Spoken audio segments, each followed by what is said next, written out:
In this episode, I talk about cool ways to catalog your inks, the origin of standard international cartridges, and Frankenpens.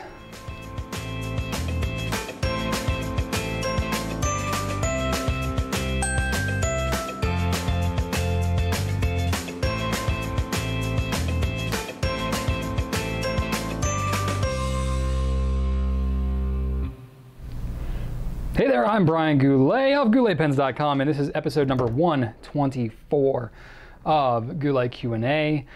Man, they just keep ticking along, don't they? It's been a good week, gotta say. It's been a busy week for me this past week. The sun is finally out. We've had like 3 weeks of solid rain here, much like many of you, so that's been really nice. And then we're gonna get some more rain, but that's okay. Jen, my new assistant, has been doing great these last couple of weeks, finding new rhythm there. She joined me for last week's Q&A. I'm back to flying solo in my room here, so we will see. I'm back to just talking to myself and a camera, which I'm quite comfortable doing, I must say. But she's been great getting me help get my stuff in order, because I kind of have a few things going on.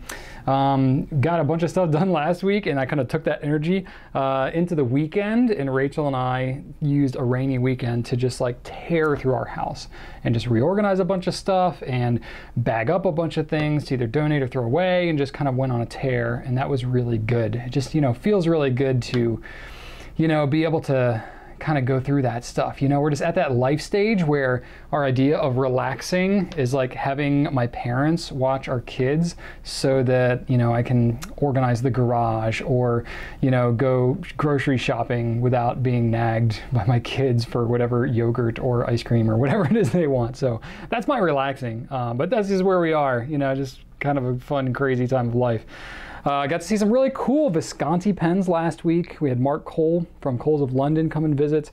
I don't have any pens to show you. I talked about it a little bit in the Q&A last week, but really cool stuff. One of which you saw in our newsletter and is up on our website now, the Watermark. It's a really gorgeous pen, not a cheap one, but it's our first sterling silver overlay that we've ever sold at GouletPens.com, and the pen just looks unreal. I mean, in person, the thing is unbelievable. So I'm super pumped about that. That'll be available very soon. And then got to see some other things that I can't yet talk about, but are really cool as well. And then we launched Namiki, which has been a really big deal this week. Our team has been just really working hard on that, especially our media team, but our customer care and fulfillment. Really everybody has been trying to learn these pens, and got a video out with John Lane of Pilot USA, and he's been the general manager for Pilot Fine Writing for decades, and he came and shot a video with me right here, showed you a bunch of really cool pens, and we cut that together, and Jenny did a phenomenal job putting that video together, and Sarah has done a great job with the pictures. Madigan's been helping write the blog posts and newsletter and stuff. It's been a real team effort there. Our whole team's been trying to learn these pens, because these are just in a whole different league than things we've carried in the past, and we're trying to do them justice. So hopefully you're finding that information helpful. Obviously, we'll take any questions and stuff on that we can, try and get as much information as we can about these gorgeous works of art. So that's been really exciting, something we've been working towards for quite a while now. And, coming up, just going to have a kind of a low-key weekend, spending time with family. It's Memorial Day this coming weekend, so, at least in the U.S. anyway, it's a holiday, and we'll be celebrating that. We'll be closed on Monday. Our whole office will be shut down on Monday. We'll all be kind of taking time off and spending time with our families and stuff, so we'll not be available for phone calls, emails, and you can place orders on our site, but we won't be shipping anything out until Tuesday. So we'll be catching up from a 3-day weekend, so next week will be a busy week for us for sure, but that's what I got going on in my world anyway. So hope you're having a good time, but let's go ahead and get into some Q&A questions this week, shall we? I chose 10 questions, but I'm thinking I'll be able to roll through some of them pretty easily, though things never go as quickly as I think because I tend to ramble, but that's okay. You're still here every week, so I'm assuming you don't mind. Let's start out with some pen and writing questions. This is from, Shabby Ann Knits on Instagram. So I was gifted a Mont Blanc fountain pen, Grande 4810, I believe.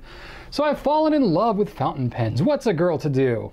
I ordered the Pilot Metros from you in fine, and I'm okay with those, and also 2 Lamys, one in fine and one in medium. Still, none of these even come close to the feel of my Mont Blanc. looking for some pens at a more affordable price. I'm an accountant and need lots of pens in different colors in my life all at the same time. Hashtag help, hashtag FP issues. I like the little hashtags at the end there. So yes, I empathize with you. So you have those pens. What you gave me, the information there, the Grande, I believe is like what they call their, you know, main model. I have a 149 and a 146 here. Both of them, I believe, are considered Grande, and the 4810 is what is stamped on the nib. I'm not exactly sure of the significance of that. I'm sure it has something, but that is not the model of your pen. So I'm assuming it's one of these two, which these pens are in like the $700 to $900 range. Assuming you're getting a new one. Vintage ones can be found more affordably than that. But they are definitely what I would consider to be a premium priced pen. The other pens you're talking about, Pilot Metropolitan, Lamys Safari, which I forgot to grab, which I have right here. I'm just gonna like whip out the dark lilac Safari, you know, no big deal. Let me see. There we go.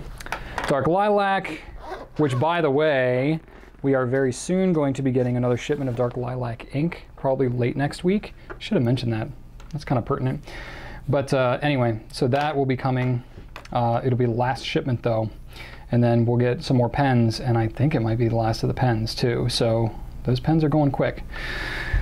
Where am I going with that? Okay, so yes, you are talking about pens that are in two different leagues. These are like a $15 and a $30 pen versus a $700 and $900 pen, or somewhere thereabouts.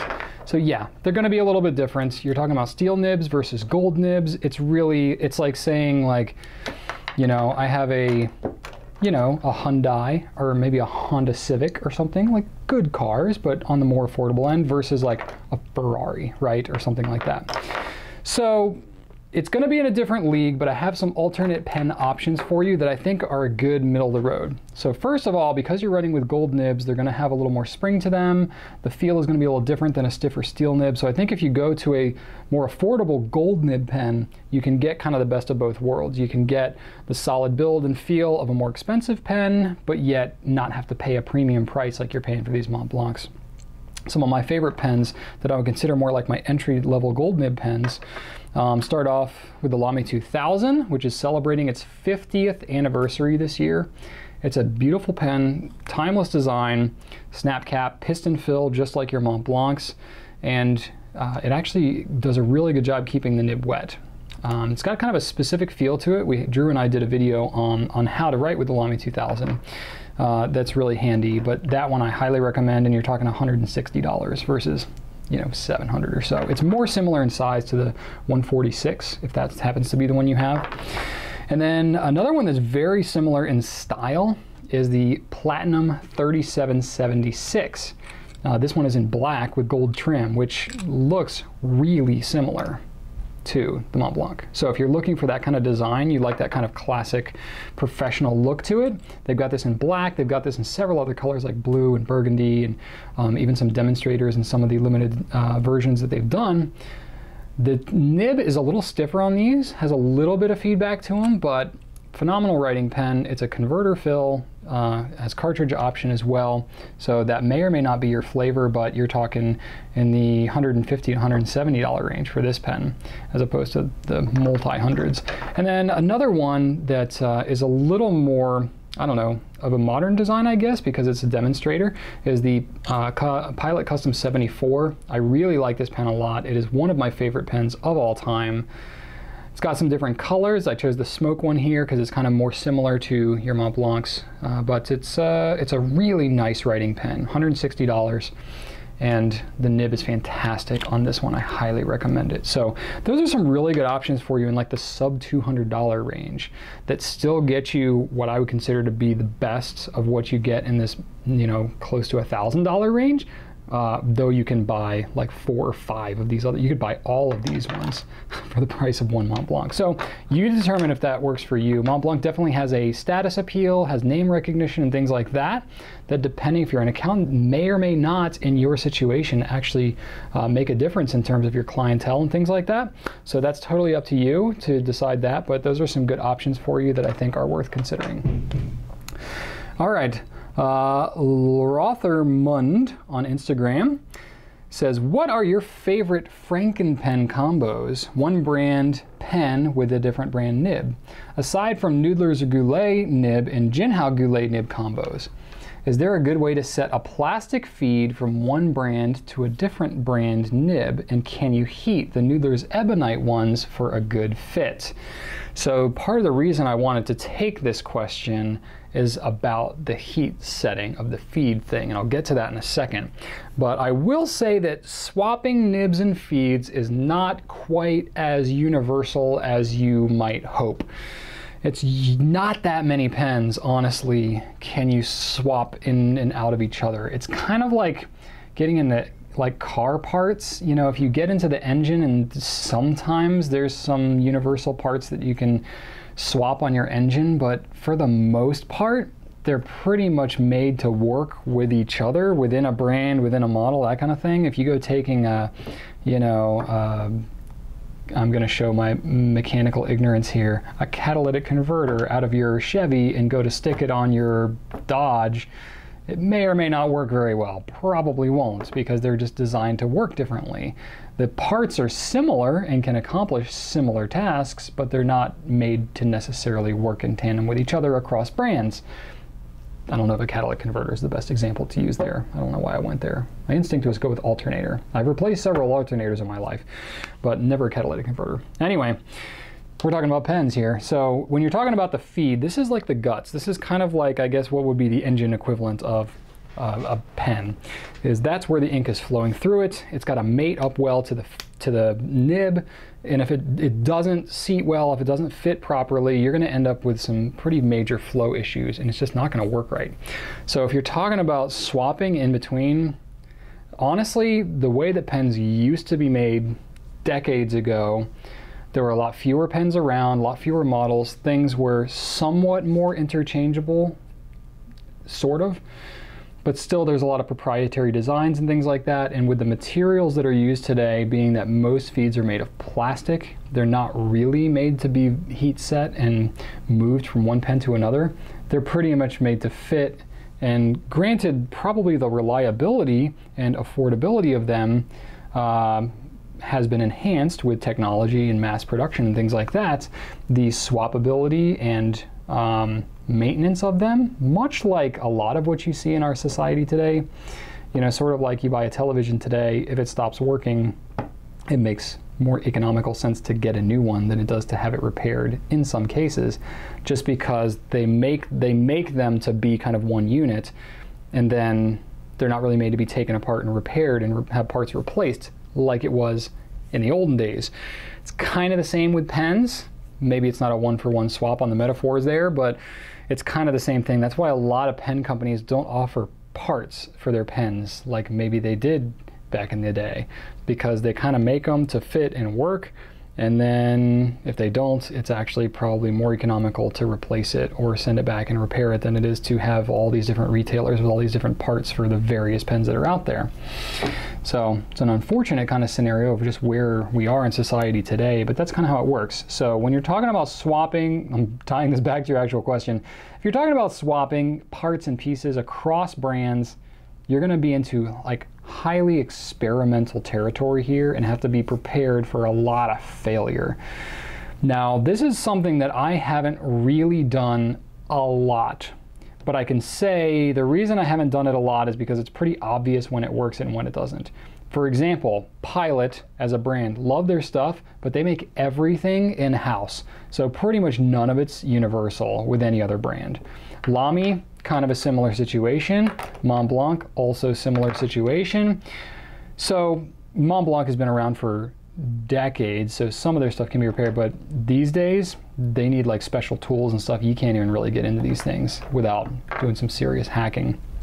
And most of the other pen companies, they're not making things quite as universal. Now I will say, if you're going with a brand, I'll throw Edison out there. You know, Edison is using JoWo nib feed, housings and, standard international converters and things like that. Another brand, such as Conklin or Monteverde will also use a standard number 6 size. They don't use JoWo. I don't know who they use, but it's not JoWo. But it's a standard kind of size. The threading on the housing might be different across brands, but you can swap the nibs in between certain pens that are of similar size like this. However, I will say when you get into feeds, it's a little more complicated. For whatever reason, you can look at these and tell like the feed shape is different. Like the Edison one has just kind of one hump. The Conklin one has kind of a stepped approach on the back of it. So right off the bat, I can tell that these are different feeds entirely, even though the size is similar. So if you get into hacking and swapping these, it's going to be experimental as to whether or not it will actually function. And there's a lot more to it than just fitting it in the pen and heat setting it sometimes. So if you get into swapping nibs, you want to make sure you're sticking with a similar nib size. Going with something that's like a standard international converter or cartridge, like the Edison, like Conklin, Monteverde with their Invincia here, the Jinhao like you brought up, this is the X750. These ones have all of the same size nib, so you can actually swap the nibs in between. Even if you keep the same feed inside the pen, you can swap the nibs on each other. Generally speaking, it's not necessarily a steadfast rule across the whole brand because it really depends on the model that you're dealing with. So I don't have an exhaustive list because it gets me into a kind of a touchy spot here as an authorized retailer for all these brands. The manufacturers get kind of touchy when you talk about hacking and swapping parts, especially across brands, because basically when you do that, you're violating warranty, because they can't guarantee that their pen's going to function if you take it all apart and mess around and switch different parts and change the feed and all this kind of stuff by heat setting and all that. So it's kind of amazing what some people actually do to their pens and then send them back to us or manufacturer, and you're like, yeah, this isn't covered anymore because you've really changed what this thing is now.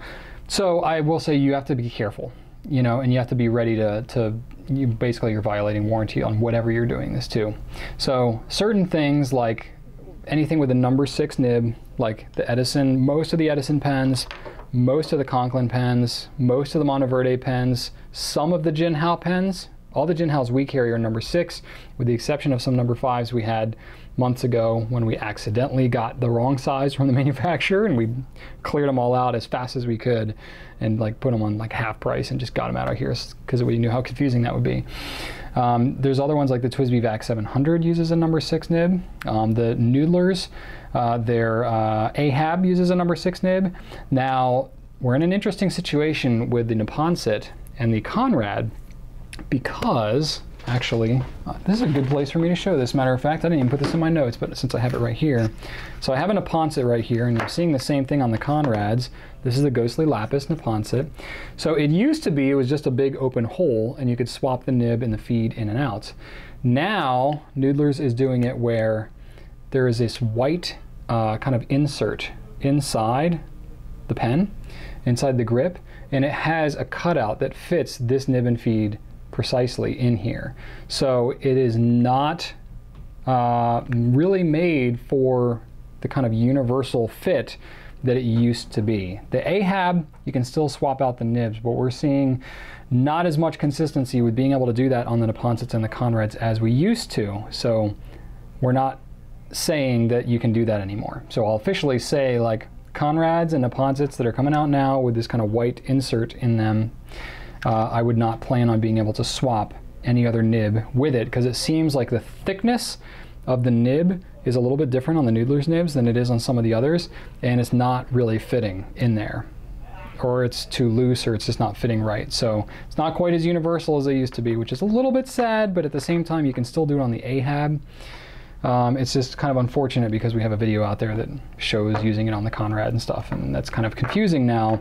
But you can't predict several years down the road when something is going to change like that. But on the plus side, it's better because the Conrads and the Neponsets are probably going to be working more reliably than they used to. So it's a little give and take. So, and then to get to the kind of the more meaty part of what I wanted to get at with this specific question, when I went to Atlanta back in early April, mid-April, I got to sit down with Mike Masayama, who's a nib tuner, a Mike at work. Nib Meister, I guess, is kind of more of his official title, but it's no official designation, I guess. But he sat down with me and told me that you can actually heat set plastic feeds, which I guess makes sense, but I never really tried before and never really thought to do it. I have a video out on doing it on the ebonite feeds, especially for the Noodler's pens. But he showed me the technique of how to do it, and he also told me that he does it all the time on plastic feeds. It's just often the plastic feeds need to be heated a little bit hotter than the ebonite feeds, because ebonite's a little more pliable. The plastic, depending on which brand feed you're going with, the plastic can be more or less, or harder or softer, I guess, depending on the heat and all that stuff. So you have to be a little more careful with plastic because it's not as easy to work with as the ebonite feeds are. So when you're heat setting a plastic feed, it's a similar concept. And in the video that I did, I talked about how basically you just put it in water, you press it to it once the ebonite feed is pliable, you press it to it, and it should be a better fit. Yes, that's technically true. But really, the best technique that you want to use is kind of more of a double heat setting thing. And I didn't get into this in the video because it's a little more complicated and easy to screw up, especially with the plastic feed. So I'm going to say it now with plenty of caution. The way to really properly do it that the nib guys do is they actually pull the whole thing out so that you have just the nib and the feed. And I'm going to do that right now. So you pull the whole thing out, you heat up the feed just like so. And then you, when it's pliable, you bend it a little bit up so that it's up a little bit too much. And then you let it cool so that it's actually bent up a little bit. Then you reinstall it into the pen, like so. I don't know why I'm doing this with my left hand, it's really wigging me out. So the Edison has to be fit in a certain way. So you fit it back in, and with the heat setting that's done up like that, with the feed by itself, it's actually going to be pushing up against the tines of the nib, and it's going to be splaying the tines ever so slightly because you've heat set that feed to be up too high. Then what you do is you do with the technique I showed in the video, which is you leave the nib and the feed in warm water, and the feed will soften up, and the nib will actually bend the feed back enough so that it will not be splayed anymore. And that is a very naturally, properly heat set feed. When you're doing what I show in the video, pressing it up against there, it may or may not get it all the way. So it's not a perfect method, but it's definitely a simpler method than removing it and doing all this other stuff. So if you are feeling confident and like you would like to do an advanced kind of technique of the heat setting feed, you are more than welcome to try pulling it out, heating it up, and doing all that stuff. But I will say the danger that you run into with heat setting a plastic feed like this is if you overdo it, you can melt the feed, or you can twist it or damage it beyond repair. So it's easier to do that than it is with an ebonite feed, so you have to be careful, and you have to make sure, I would make sure that you're doing it with a pen like, even though Edison is an expensive pen, you can get spare nib units, so you can get new feeds and stuff like that. None of these manufacturers supply spare feeds on any type of regular basis. So if you really screw up your feed, you're kind of in a tight spot. So Edison, yeah, I hate to tell you to do it on Edison pen, but they're the ones that have the spare nib units with the feeds. So if you get in the worst of spots, you could at least get a new nib unit and salvage your pen. So there you go, little lesson there. I've really debated about doing a video on how to do that kind of double heat setting method, but I'm hesitant to do that just because I know a lot of people could get in a bad spot with it. But you get a little insight into the Q&A here if you're feeling particularly adventurous and not wanting to get litigious on me and blame me for ruining your pen if you happen to do it, then I would say go ahead and give it a shot. Cool. All right, I'm spending plenty of time here, so I'm gonna try to move it along. Andreas Kamen on Instagram says, who invented the standard international cartridges? I've known them as Pelican cartridges for 40 years, but did they actually invent them? This is a really good question. For those of you that aren't aware, these are pen cartridges, and they're filled with ink, and these particular ones are called Standard International. You have your standard international short, which is often like the default more common size, and then you have standard international long, which is the exact same thing except twice as long, really just for greater ink capacity. Not all standard international pens take this long one, but standard international pens should take this little shorty. So a lot of pens are made with standard international, such as the ones I just referred to a second ago, like Conklin, Edison, Monteverde, Jinhao. You got Pelican. You got a lot of other brands that take standard international. Some brands are proprietary, you know, Pilot, Lamys, Schaefer, Parker, things like that. But I'll get into the history here just a little bit, and I do want to say there's fountain pens on Wikipedia has a pretty decent page about the whole fountain pen history, and Richard Binder actually has a really good website that has the navigation of the website is not my favorite, so I can't even supply you a direct link to this page, but if you go to his site and are able to navigate to a page that's called Filling System Histories: Cartridge Pens, talks all about the history of the cartridge pen and how it came about. Now on his site it does not say specifically who came up with the standard international cartridge pen, but it does kind of tell a little bit of the history of the cartridge in general, which honestly the earliest of cartridges were glass or metal tubes or ceramic tubes. This dates back to the 1890s, honestly. Some of the earliest cartridge pens, they were not reliable, did not work very well, but it wasn't really popularized until the mid-60s. Honestly, there were some cartridges that were around earlier than that, but there weren't good plastics back then. So it wasn't a really good delivery system, especially for a disposable kind of thing like that.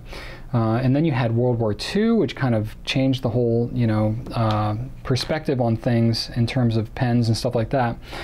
And then really was kind of Waterman, from what I'm able to research, that was able to develop a reliable, you know, plastic disposable cartridge. However, Waterman wasn't like the biggest and most influential brand back then. So, you know, it's also credited that Parker, once they kind of adapted the whole cartridge idea, they were large enough to really make it take hold, especially in the US. So Parker is kind of credited with it, but they kind of stuck with their own proprietary thing. Schaefer did the same thing. They went with their own proprietary thing. But back then, it wasn't like, I'm going to make it proprietary instead of standard. Everybody was kind of like, you know, it was like going towards the North Pole, trying to get your flag in the North Pole or South Pole or whatever. You know, that was the, they wanted to be the industry leader. They wanted to make their brand the standard. So it's kind of ambiguous in terms of history of who actually created the standard international cartridge. I did some research. I was not able to find anything specific about who definitively came up with the standard international. There were several different standard cartridges that were around at that time, and it was just kind of a lot of different, and in fact a lot of pen models that were coming out around kind of the mid 50s, 60s and whatnot were available with different cartridge filling systems in the same pen model, because they were trying to accommodate as many people as possible and trying to really figure out what was going to be the standard. So eventually, late 60s, maybe early 70s, they were starting to kind of come up with these standard international. And standard international, I'll say from research as well, there's no like ISO standard on fountain pen cartridges. So there isn't truly a defined standard. It's really more of a marketing term and kind of a generally agreed upon design for this standard international, which is perhaps maybe why it varies a little bit from one manufacturer to another, because it's not a truly defined thing. So what happened was, when you started to see that a standard started to become generally adopted, really, I don't even know exactly when that started to happen, but especially in recent years, last 10, 15, 20 years, you've seen that having a standard international cartridge has allowed a lot of smaller companies to get a reliable nib and feed delivery system that fits with a converter or a cartridge, and they design a pen around that. So not everybody's having to reinvent the wheel in terms of their pen and feed and everything design. The standard international pen, you know, ink delivery system, I'll call it, that is in these various pens that I've mentioned, is a generally reliable and pretty good system that they then design pen materials and sizes and colors and things like that around that base there, sort of like having a standard engine that you build a car around. That's how it kind of works these days. So it's really been a boon for small pen companies, and even not as small pen companies, to really wrap around that standard international thing. And that allows ink companies like Diamine, and I'm trying to think of other ones that have a lot of cartridges, Private Reserve, things like that, Jerbon, to take their ink and put it into a standardized delivery system that fits across many different pen companies, and allows pen companies to design pens around the standardized thing. So it's really done wonderful things for the pen world. And there are still a few companies that are kind of hanging on to their own proprietary design for various reasons. But that is what's up. So I know that Pelikan was involved kind of in that in the early days. Pelikan, Mont Blanc, even Waterman kind of jumped into the standard international thing. So I think it's kind of like all of those like vintage companies from that period of the late 60s, mid 70s or so, really helped to form what would become the standard international, but I don't know who exactly to attribute it to. So I guess we should just thank them all. Vegan Piper on Instagram asks, when it comes to pen prices, where would you draw the line between noticeably better quality for the money and a pen hobbyist's passion? In other words, where does reason end and the pen nut begin? That's a great question, and I would say, if you're asking me, I'm going to be a little biased. I've answered questions similar to this in the past. I was even thinking as I was drafting this question, I was like, you know, I've really answered like, how do you know a pen is too many? Or if you have 5 pens, does that mean it's too much? And yada, yada, yada. I've answered some similar ones, but I figured I would kind of touch on it a little bit again. So honestly, as I'm talking about some of these things, when I talk about the first question in this Q&A of like, somebody who has a $900 pen and they have a $15 and they want something in between, I've talked to people who think that paying $15 for a pen like the Pilot Metropolitan is complete insanity. And I think that in general, if you are talking to the average person, especially in America, about what they consider to be an expensive pen, most people, 95 out of 100, maybe even more than that, would say paying anything for a pen is too much, because they're so ubiquitous anywhere. You know, most people think like, I'll pay for a pen if I have to, but otherwise I'll just like take a big stick from work, or I'll just whatever, you know. I don't recommend doing that for anybody that's working here, but we'll give you pens, don't steal them. But no, in general, it's like they're everywhere. You know, pens are just kind of around. They're so cheap. You buy a box of 1,000 for 5 cents and whatever. It's not that cheap, but you know what I mean? It's like you don't even really think about it because it's so commoditized. So anyone, in my opinion, anyone who's really taking serious consideration into their pen purchase kind of crosses over into that. I wouldn't say pen nut, but I would say that's where the line is drawn in terms of the passion. So now there are gift givers. So, you know, if you're considering giving a pen for someone's graduation or retirement or something like that, that is not so much about the pen, it's more about the statement the pen is making. That's kind of in a different league. And then you're kind of buying on somebody else's behalf. It's kind of like buying them a watch or buying them, you know, something else, a piece of jewelry or something like that. The pen is more of a representation than it is like the pen for writing for the pen's sake. But if you're buying for yourself and you're really taking serious consideration and looking to spend a significant amount of money, then I would say you've kind of already crossed into that world. Now, some people do it experimentally. Obviously, there's a lot of hobbies that people start and stop and things like that. Not everybody's as deep into it as I am, and that's probably a good thing for some of you out there, because I'm a bit off the deep end. But I would say that that tends to be the line. But in terms of like relativism of like people who are into pens, where do you consider it? I think that probably, I don't know. As far as the price goes, I think if you're considering something over $40, and this is completely arbitrary, but if you're considering more than like a Metropolitan, Safari, and that kind of thing, I'll just kind of make a general statement. I'd love your feedback on this too in the comments. If you're buying a pen, a single pen, that's not a gift, but a pen that you're actually writing with and plan to use and all that kind of stuff, if you're buying a pen that's more than $40, I'll say, so more than like a Safari or an All-Star kind of price range, or if you have 5 or more pens. So even if you have a bunch of kind of, you know, less expensive ones, but you have 5 or more, like really, why do you need 5 or more pens? I know, right? Like you can totally justify it in your own mind, but I think there's a line there somewhere. And even if you like crossover and you're like, well, I get into pens, yeah, I have 2 or 3. And I meet plenty of customers who are like, yep, I've got like my 2 or 3 pens and that's it. Even if I get into a new pen, I'll sell off another one because I don't need that many pens. And I'm like, okay, I respect that. I don't have that amount of self-control myself.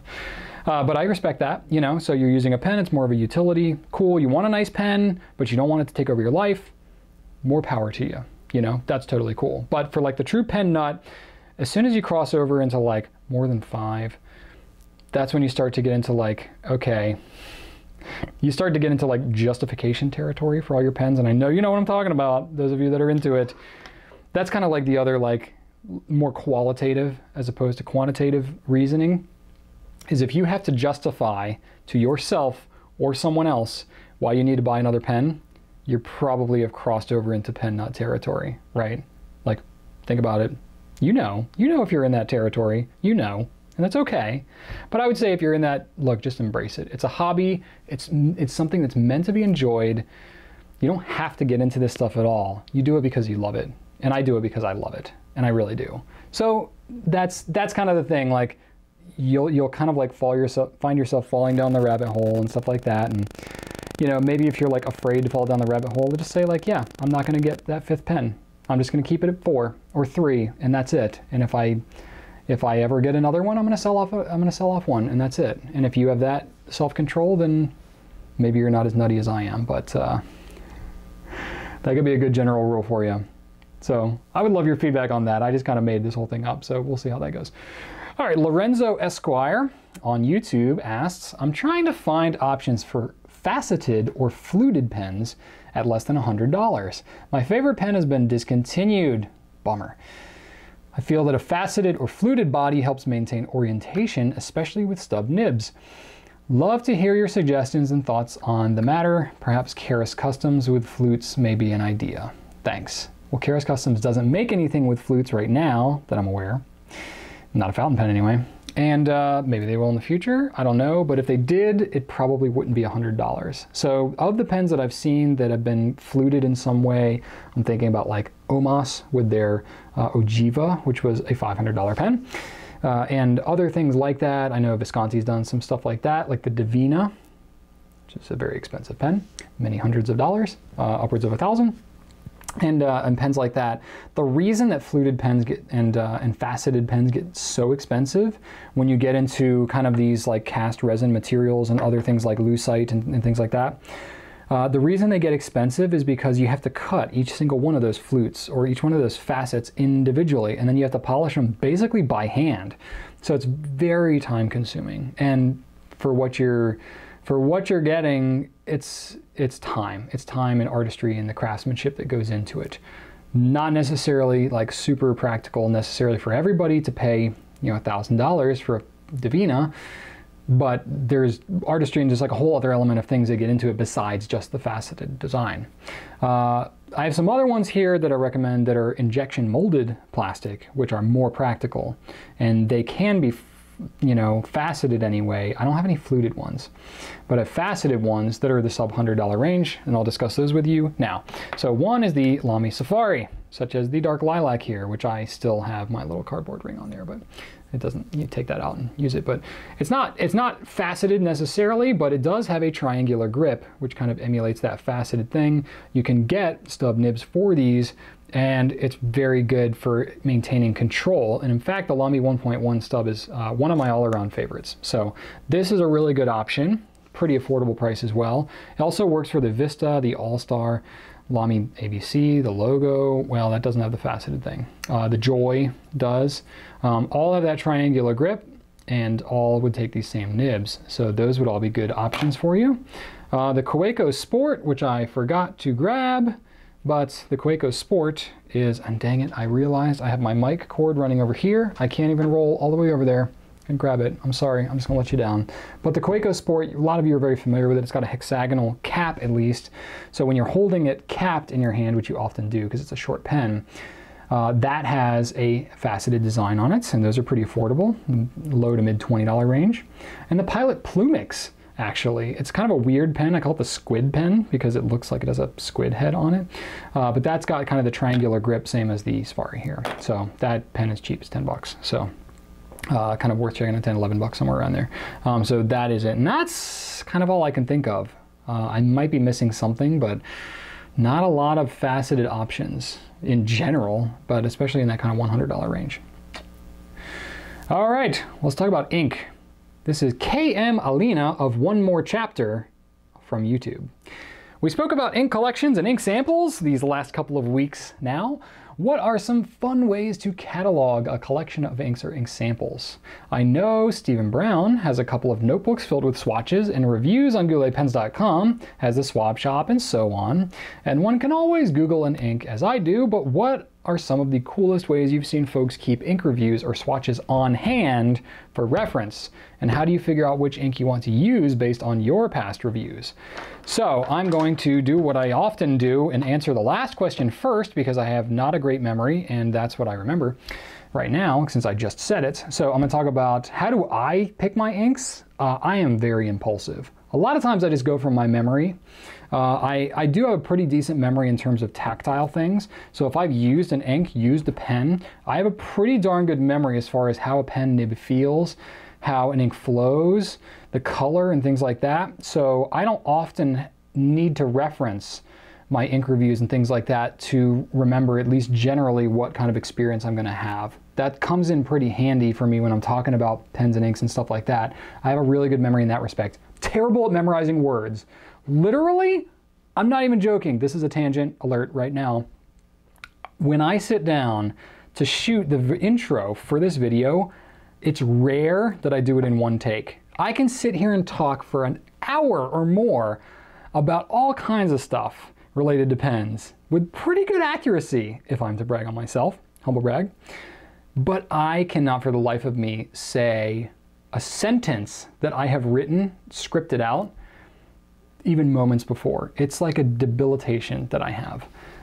It's the same thing. I can't sing Christmas songs I've sung my entire life. I can't remember the first 3 lines of the song. It's really, really quite frustrating. But it's just how I work. It's how my brain functions. So if I have to memorize, like I was a terrible actor. I did a musical in school, in high school, and I was just awful because I could not remember my lines. I could act. I actually wasn't that great at acting either, but my lines, I couldn't remember my lines. I think I'm a terrible actor because I can't remember my lines, and I spend so much time focusing on what it is I'm saying and not any time on like the greater like intricacies of acting. So I'm a terrible actor, even though I'm a half decent personality on a video. So when I'm going off on my own tangent here. How did I even get here from talking about what ink I want to use? Yeah, so anyway, when I sit down to shoot the like, on this Q&A, I'm going to talk about, what was I saying? Like Jenny, you know, I'm sure gets frustrated or laughs or something whenever she goes to cut these together because she never knows how many takes it's going to be for me to say that one sentence that we cut up and use for the intro. Anyway, such is my burden. We all have cross to bear, right? So I do have a really good memory when it comes to tactile things though, and visual things are pretty decent too. So in that way, I actually don't go back and reference my own stuff. I'll do like ink reviews and I'll do like writing samples and stuff like that. A lot of those I have up by the media team because they're the ones scanning it all in and stuff like that. But I'll do writing samples and I'll have, you know, things from like Nibnook and writing samples like that. But I got a pretty good memory as far as like, oh yeah, okay. Or I might just glance at something in the Nibnook every now and then or the swab shop and be like, triggered my memory. Okay, yep, I remember how that flows. I remember how that looks, how that compares to other ones. Oftentimes it just takes a little jog and I remember. So that's pretty cool in that respect and helps me out a lot. But, so I don't have a good process there. A lot of times I'll just go in the swap shop or I'll just look at a bottle of ink that I have and be like, oh, yeah, I know that's a good one. Or yeah, not really my thing. So I'm pretty impulsive in that way. I'm a visual guy, so I'll look at all my ink bottles or I'll look at swabs and stuff like that and I'll be like, oh yeah, I haven't used that in a while. Let me do that. Or the swab shop, I'll look at that and be like, yeah, Diamine Marine, I love that ink. Still love it, still great, I'm gonna use it. I often use a lot of the same inks that I've been using for years. I just keep going back to them because I love them. I want to show you this because it's kind of funny. It's a discontinued product, so I'm going to frustrate you a little bit, but it's a Clairefontaine address book. It's like old school address book with the letters on the side, you know? So I had intentions, and I may have even blogged about this. I can't even remember because this would have been 5 years ago. I may have said, I'm going to start an ink journal. I'm going to write down every ink I use and put it in my address book. And as you can see, I did not get very far. I have, from what I can find, 3 whole inks that I wrote in here. One of which is Omas Blue, which is now discontinued. I have what else? Where is it? Not X. I have Pilot Aro Shizuku Yamabudo, which is not discontinued, with a Pelikan M800, which I do not carry. I still have that pen. And what was the other one? It was funny. Sailor, I believe. Sailor Gentle Sky High. Wonderful blue, but also discontinued.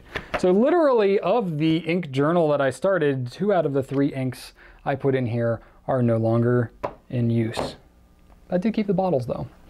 So what are you gonna do? I'm not a big archival kind of guy. I'm a little bit impulsive, and I did things like this, like honestly, I put all my efforts into doing things like the swap shop and ink reviews and stuff like that. So I never devoted my time to doing like my own personal ink journaling cataloging system. But I've heard of some other people that have done this type of thing with good success. Other things like I would recommend, you know, a Clairefontaine cloth bound. You know, this is a basic cloth bound. So doing something like this, I did actually do this. Yeah, look at that. This I actually had more success with than trying to catalog something like this.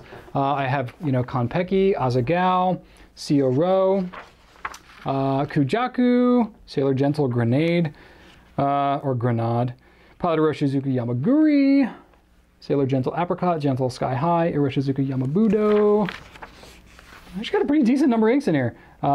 South Mountain Magenta. Wow, South Mountain Purple, Dark Blue. South Mountain Turquoise. I don't even remember what South Mountain is, to be quite honest with you. These may well have been an experimental brand that's not even around anymore. That's piques my curiosity. I should have looked at this book before I started the broadcast here, but very interesting. I believe this was an experimental ink from like a person who was thinking about getting into ink making 5 years ago, and I haven't heard about them since. That's really funny, actually.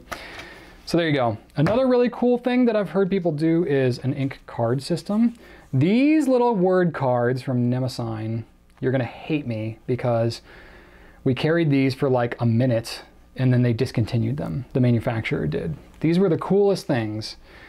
I have toyed with the idea of making my own, just have not been able to do it. But the idea is you have some kind of card stock. You can make something like this yourself. You can have like a thick card stock that works well with fountain pen ink, and you hole punch it and you put a ring in it together, and then you always have it for quick and easy reference. I never got very far on this one either, but it was a pretty cool little thing. Honestly, this paper was pretty absorbent even. It didn't show the shading quite as well. I know at some point I'm going to develop something like this. Just have not had the time. But that's kind of a cool system. I've seen some other people do things like that. You can also do like a similar concept with the card kind of catalog system, but not do a 3-ring punch, or not a 3-ring, but a hole punch thing. Have it more of like a recipe box with card kind of index thing. That works really cool too. You could do like a Rolodex type situation too. That would be kind of cool. Heard a lot of people using things like Traveler's Notebooks or like our Goulet notebooks with the Tomoe River paper, using those, keeping swabs of those. Those are cool. Definitely like using a notebook and swabbing out and kind of using it like that is a really good reference.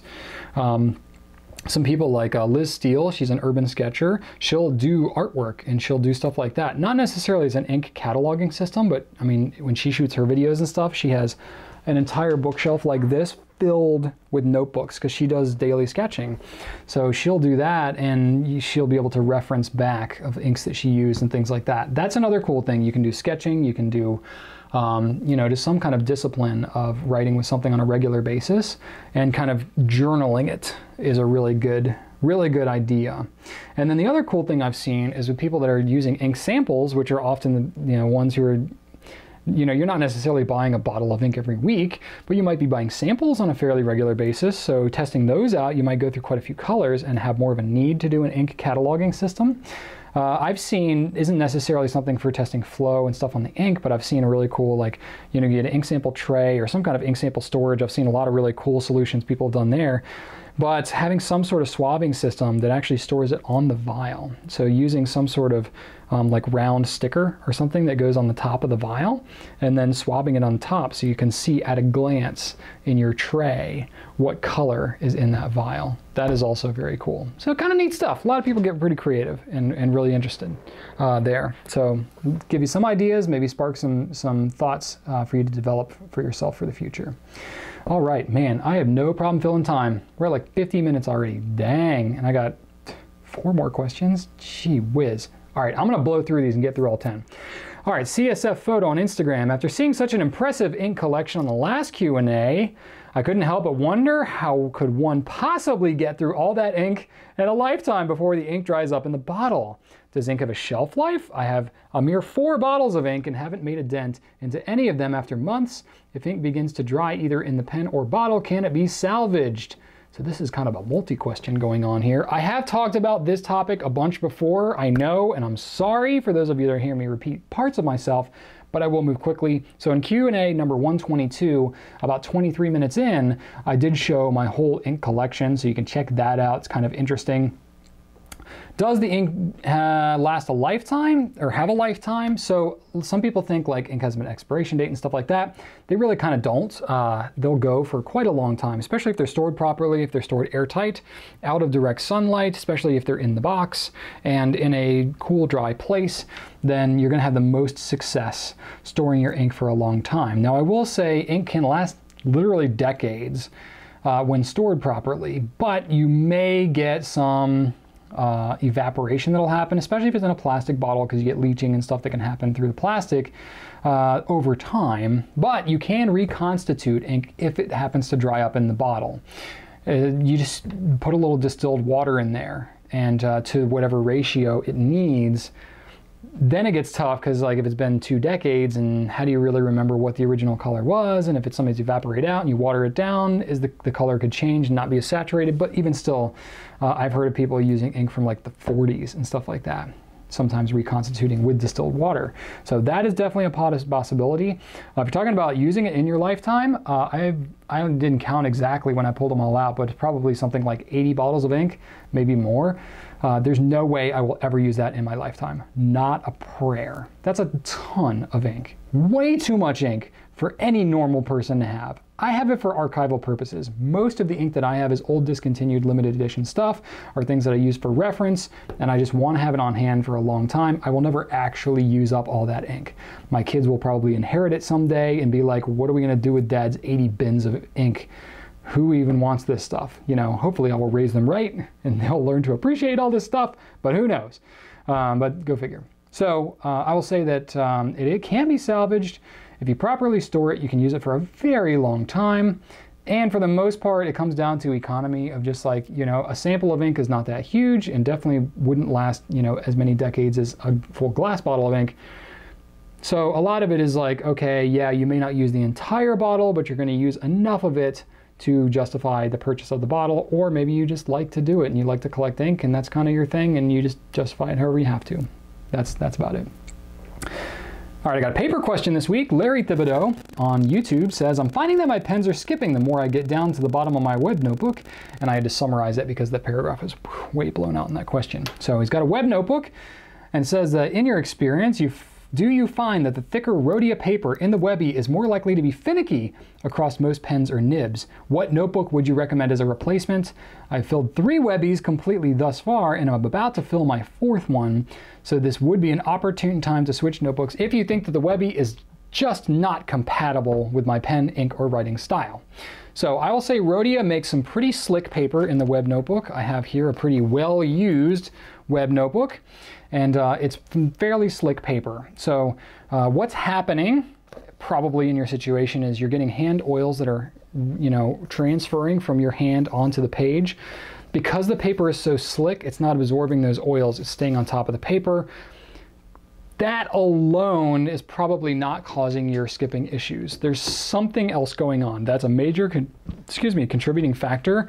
But if that was definitively a thing, you would have a lot of people having issues with that, and they would change the way they make the paper. It's not everybody that has this kind of skipping issue that happens. I have pretty oily hands. I have it happen sometimes. But I will say if a pen is like properly tuned and has a smooth, consistent flowing ink, it's generally not going to be as much an issue. I am guessing probably you have something relating to your writing style or your pen nib tuning or ink or some combination thereof that's right on the brink.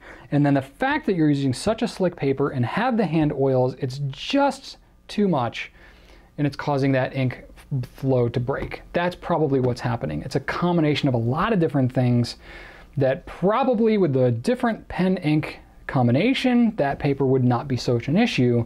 It just happens to be with all those combinations that it is. So the easiest thing to do to fix all that stuff, if you have different inks, try different inks maybe. That's generally a pretty easy thing to do. Getting your pen tuned, that's a little tougher. I would say if you were going to do that, happen to go to a pen show or get it with a Nibmeister, if you send it to a Nibmeister, that's going to be a really hard thing to fix. What you would want to do if you happen to be near a pen show and be able to go, bring your notebook with you that you know and can replicate what that problem is, have the Nibmeister tune it using your ink that you have in that pen, and they can real time have you see if it's fixing your issue. That would be good because then that would kind of fix it for all things. But if you're not able to do that or it's just not practical, you could just say, hey, look, I'm just going to use a different pen or I'm going to use a different ink, or if that's not an option, you don't want to change that, sure, go ahead and change the notebook. It's a relatively easy thing to do. You're just buying a different notebook. So I have some options for you if you want to get in that boat. First thing I would say go to is a Leuchtturm notebook, and I'm really going to make you mad because this is an old discontinued color that I kind of love, this like super bright pink. But it's the same notebook. Leuchtturm has really been stepping up their game lately, become a very popular notebook style.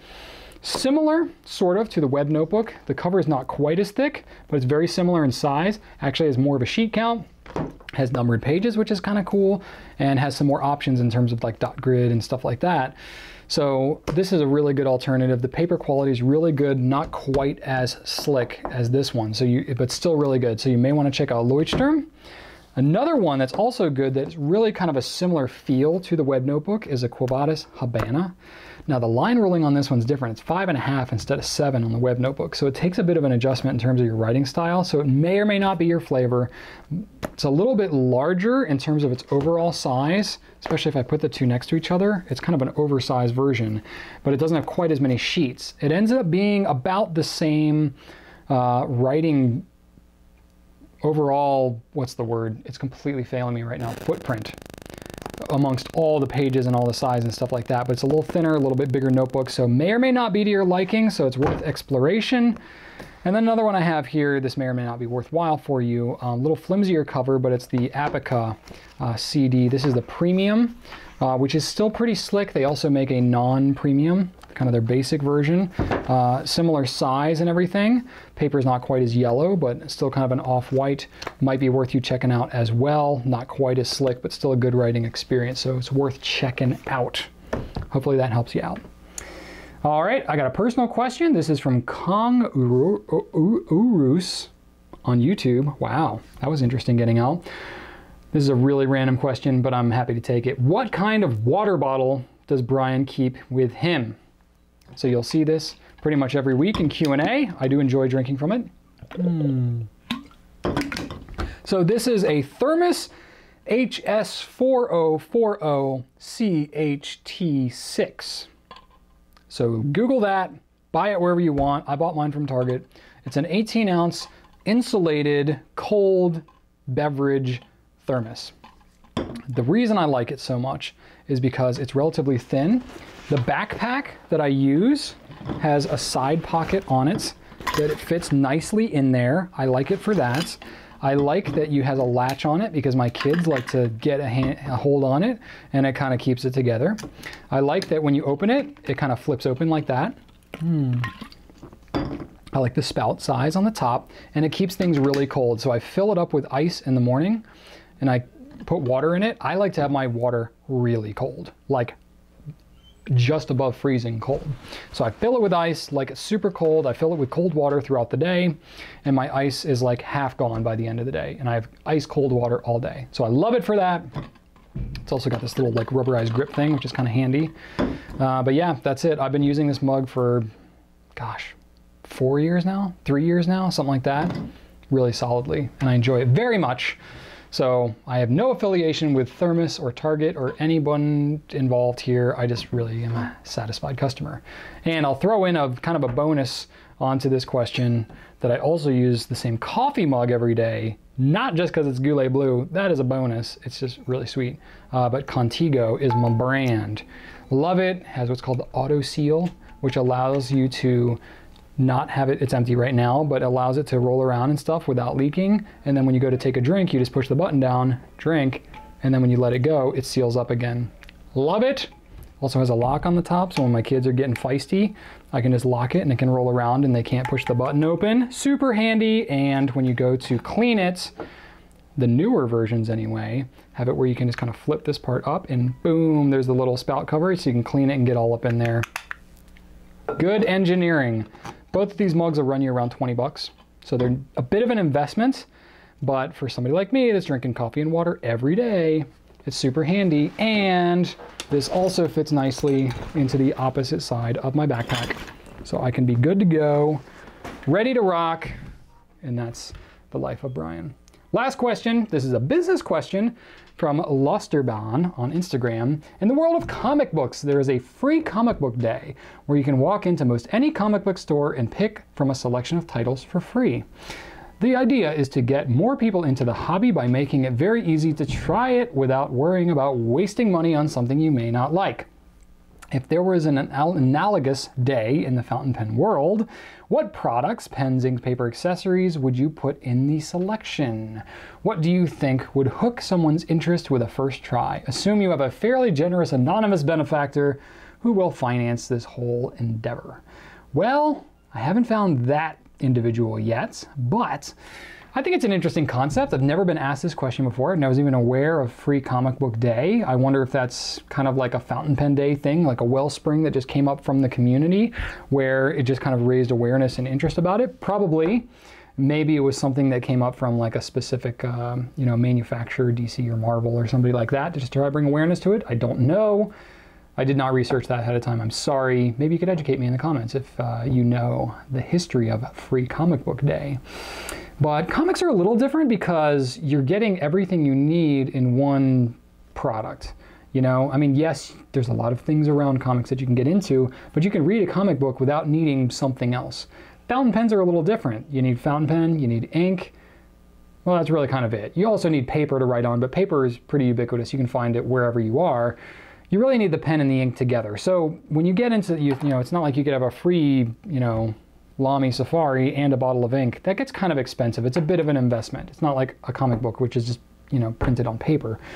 So it gets a little tougher because you're getting into some products that are a little more expensive to manufacture. So I'd say if it was to do something like this, I actually think the best thing would be something like a Pilot Varsity.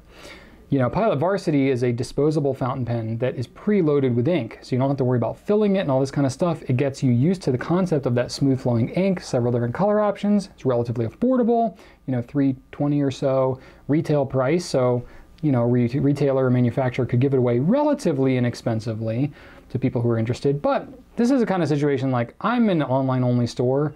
I don't have like free days or whatever to try to bring people into the thing. So, certainly I could do something like, place an order with us and you get a free, Varsity or something like that. But because it's like a shipping logistics kind of thing, that shipping cost and logistics of actually doing the shipping makes it prohibitive for me to do like a day where I just send free things to whoever wants it. That would get really expensive really fast. More so than just like I have a physical store, whoever actually comes to my store, I give them a free thing, and then while they're there, I'm showing them other things that they can buy. That's also part of why they do Free Comic Book Day. There's no such thing as a free lunch. There's also no such thing as a free comic book, right? Like that's a microeconomic concept that holds true. No such thing as free shipping. There's no such thing as free anything really, because somebody ultimately is paying for it. That's kind of the situation here with the free comic book thing too. So if that was a kind of situation, it would be like a marketing thing for me to say, hey, if you place an order, first time order with me, I'll give you a free ink sample. Or to, like we actually do that for newsletter signups. Not sure if you knew that, but if you sign up for our email newsletter, we'll send you a welcome newsletter email with a free coupon for an ink sample when you place your first order. So that's kind of, or your next order, I guess. So that's kind of cool. So that's kind of similar kind of thing to it. Granted, you can't do much with an ink sample without a pen, you know, to put it in. You could Q-tip swab it, or you could dip, you know, a stick in it if you want to and just use it that way, but it's going to be a little more useful if you have a pen. So giving away a whole pen is a bit more of a commitment, but certainly something to think about. I don't know, give it some thought, but we shall see. But that would be probably the equivalent of it, would be an inexpensive pen like that. So something to think about for sure. Last thing I want to talk about there is something sort of along this line. It's a little bit different feel, but if you go to a pen show, most pen shows, not all of them, but most will have some sort of ink testing table. That I think would be kind of an equivalent of, you know, they have a variety of different inks. Sometimes they'll have pens preloaded with inks, so you can actually test them out without contaminating the different inks, because that is an issue we get into when people are dipping their pens in different bottles of ink. They may or may not clean them out in between, and then you end up with like, oh, this is a really beautiful brown. What color is that? Noodler's blue. That might be contaminated. Anyway, I've seen that happen before actually at the show, so the DC Pen show. So I would say that that's kind of the equivalent of that, is getting to test out kind of the ink tables at a pen show. Yeah, so there we go. So that said, I'm gonna go ahead and wrap up this week. Thank you for joining me on yet another Q&A. It's great to have you here. Sign up for, actually you should sign up for the Goulet email newsletter if you haven't already. It's pretty robust and we do a good job with it. I'm proud of my team there. And then sign up for YouTube subscription as well if you haven't already. But the question of the week this week, I'm gonna jump back to a question that I kind of quasi-answered earlier, and I'm really curious to know, what system do you use to catalog all of the different inks that you come across? I'm very curious to know. Hopefully we'll get some good ideas, get some inspiration from each other. That'd be kind of neat. So share what system you use to catalog your inks. I hope you have a great Memorial Day weekend if you happen to be in the US and celebrating that. If not, I hope you have a great normal weekend. And I hope you enjoy this video and lots of others like it. We'll be coming up with many, many more. Thanks so much, and right on.